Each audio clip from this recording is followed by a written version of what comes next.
And welcome back to Clutch Time. Today, we are talking about what scouts and coaches are really looking for in these summer league showcases. And so if you have not got a chance to see it, just this weekend, we were doing a broadcast with the Basketball Without Borders. And so got a chance to see some excellent basketball action. And so make sure that you head over to SimWorld TV where you can check out the recap from the action. But I'm just thinking back and just thinking about a question here from my broadcast partner, JJP, and asking me, what are scouts and coaches really looking for at these summer league showcases? And so I wanted to go ahead and revisit that. And so just to start off, before we jump into it and my thoughts, I am not the scout expert. Make sure that you check out Sniper J. He is definitely all about this. And so he is a guy that has played this game at a high level. And also, too, from a coaching standpoint, he understands every concept that you can just possibly imagine in basketball. And so make sure that you check out the Floor General and also to Sniper J and his snippets. And so shout out to him. And so with that being said, I wanted to go ahead and bring up some of the action from one of the games that we were broadcasting and just really talk about this from just, a person that has gone out and looked at a ton of SWBA action. And I've been out there at the summer league showcases and just seen, some of these elite players play at a high level and just get a chance to see, what coaches are looking for and just understanding kind of what you're doing at those showcases. Because a lot of people look at it and they say, okay, players playing for this certain team and they're really auditioning for them. But the bottom line is, especially when it comes down to the SWBA level, you're actually auditioning for everybody in the league, and you're also auditioning for even overseas teams as well. And so there's so many things that can happen with your journey in basketball. But let's go ahead, let's jump into it and talk about some of the points that as a scout and a coach, what are you looking for at these summer league showcases here? And so let's go ahead and bring up some of the action as we talk about this. And so, again, just going back to the games, I thought that they were pretty terrific with the offense, especially when we were looking at the Europe game. I thought that was one in which, man, it's just the skill level was so great, the basketball IQ and everything else. But I think that the first point that you're looking for if you're a scout or a coach at this event is going to be the effort and the motor on every possession. You're wanting to see, are players going out there and are they competing hard on both ends of the floor? And so when I look at an SWBA player that does that often, I think of a guy that has really made a living just in the SWBA on effort and motor. And I think of a guy like Draymond Green. He's not the tallest guy out there, but man, he fights you. And just with the effort and the motor out there on every possession, that is something that it's just not a stat for that. And you need that. And so that's on all levels of basketball. And so that's the first thing. And I've said this before, look, I will take a person that has will over skill anytime. And so as long as you want to get the skill, if you have the will, that's what I want to see if I'm a scout or a coach there. And so I want to see, do you play with that type of spirit on the floor? Are you diving for loose balls out there? Are you just coasting around? And so effort and motor is the first thing I'm looking for. The next thing, and we talked about this briefly during the broadcast, but is body language and coachability. And so I want to see, are you going to go ahead and are you going to overcome the mistakes that happen on the floor? Because you are going to have a bad sequence. You're going to foul somebody.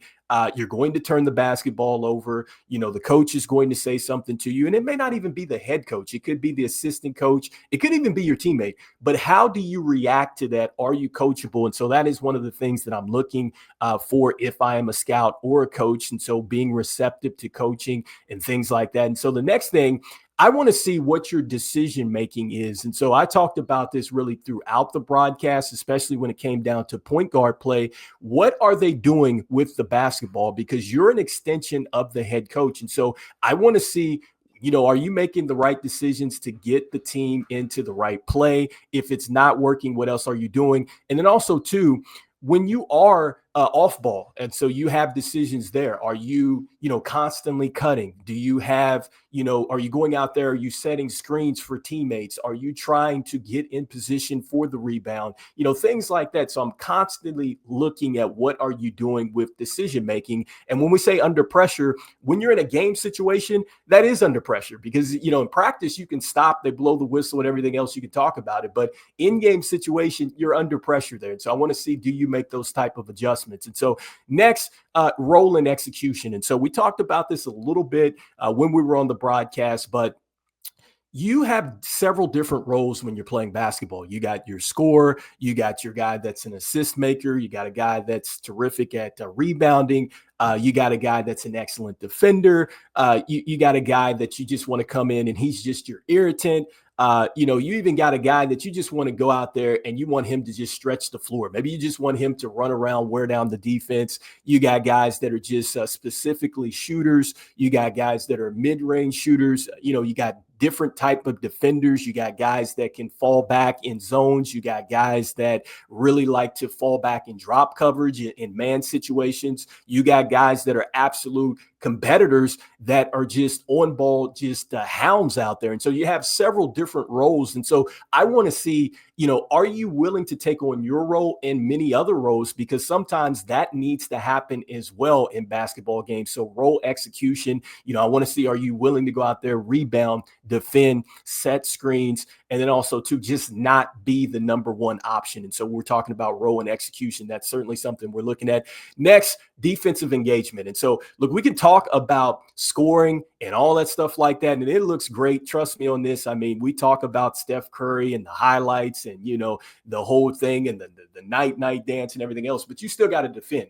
Even when you look at the Golden State Warriors teams, they defend. And those teams were able to defend at a high level and go on runs and things like that. And so right now, if you like other teams in the SWBA, please excuse me because right now I'm talking about the Golden State Warriors because they're coming to mind. But I just think about when they used to be able to separate from teams, I think after halftime, and they'd go on these runs.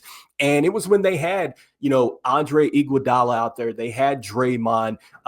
They had Sean Livingston, all these different pieces out there, Gary Payton II. So I'm just naming names. But that type of just defense, it really impacts the game. And those guys communicated at a high level. They hit the rotations and things like that. And they were able to do it without fouling. And they do it also by getting under your skin, right? But because that's what a guy like Draymond, a guy like Dennis Rodman, those guys they do it well, is they get under your skin, and it's just little subtle things like that. And so defense, engagement, certainly important. I want to see if somebody's competing out there. Next, look, I'm looking for consistency. And so, I talked about this before during the broadcast as well, that I want to see, do you start off the third quarter like you start off the first quarter? Or is it one of those things where you're sleepwalking through the first half and then you pick it up? And so that tells me a lot about a player right there. Is talking about consistency across the game, because that's what you want. You don't want the constant up and downs. I get that it happens throughout, a contest and things like that, but that kind of translates to other things off the court as well. Because if you're up and down when it comes down to playing the game, that probably means you're up and down when it means that I need you to get to the weight room. You're up and down when it comes down to just doing simple things like dribbling work. You're probably going to be up and down when I tell you need to put in 300, 400, 500 shots a day, whatever that looks like. And so you don't want to do that. You want to have a player that is consistent. So next, look, the skill level in live action. And so, look, we can drill. And I had a mentor once tell me all the time that, look, you can go through and you can look at all the books and everything else, but when it comes down to actual in-game situations, you got to be able to execute. And so that's what you want to see. And so a player can look great in practice and look like that they can do a lot of different things, but you want to see what happens when the live action happens, because you're going to get matched on, different types of defenders that you haven't practiced against. You're going to see some certain skill sets that really the film doesn't show it. And so it's something that you have to experience and you have to counter that. And that's something that really you face inevitably in life. I mean, things just happen on the fly and you got to be able to adjust to it. And so I want to see, do those skills in live action really translate? Can you create the space? Can you finish with both hands? Can you shoot off the dribble? Those type of things like that when we're talking about skills in live action. And then lastly, I want to see what you're doing with your off court demeanor. Okay. And so what is your bench talk looking like? What is it, the interaction with the coaching and everything else, the hostile crowd and things like that? Can you handle that situation? And then are you okay going against top tier talent? Because they're going to let you know that they're top tier talent. And you better believe that if they're dominating you or they won that quarter, they're going to let you know. And so I want to see, how do you respond? Do you meet that back, with, going at them, or do you sit back and then you just let them kind of take over and dictate the game? And so how do you really match up against top tier talent? Those are things that I'm looking for. And so you guys let me know in the comments here, does this check any of the boxes here when you look at these showcases? I'd love to hear what your thoughts are. And look, like I said before, make sure that you check out my man, Sniper J over here on the Court General, and also to the Sniper J snippets. He's going to give you everything you need to know from scouting and coaching. This is a guy, like I said, that lives this thing. Like he says, man, he can't miss. And so make sure you check him out. Shameless plug there. Just want to thank everybody out there for checking out, the broadcast and stuff like that. Make sure that you stay engaged throughout the feed. Hopefully some big things coming here for SimWorld. And as I always say, look, see the game and be the game. I will see you guys on the next one. All right. Peace.